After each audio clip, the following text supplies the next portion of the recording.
Ой, почему все те вопросы, которые...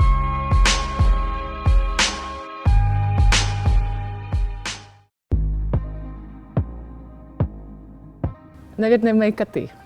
Они очень прелестные, забавные и... Да, они.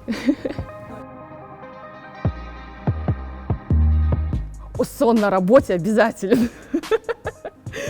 Пока это мечта. Я очень ленивая, очень ленивая. Я с места не сдвинусь. Мне лучше 100 раз подумать, 100 раз отмерь, 1 раз отрежь. Я играла на скрипке, на кобызе и на фортепиано. Удивил?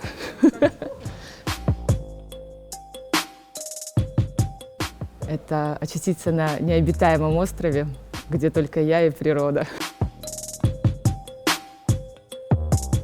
Я думаю, что работа в театре Бориса Эйфмана поменяла. Во всем абсолютно. И одно из, наверное, мое сознание полностью перевернуло и поменяло. Конкретного блюда нет, но обожаю итальянскую кухню. Особенно, наверное, их салаты. Они даже там могут быть просто всякая зелень, листья салатов, и у них какая-то потрясающая заправка, которую я люблю.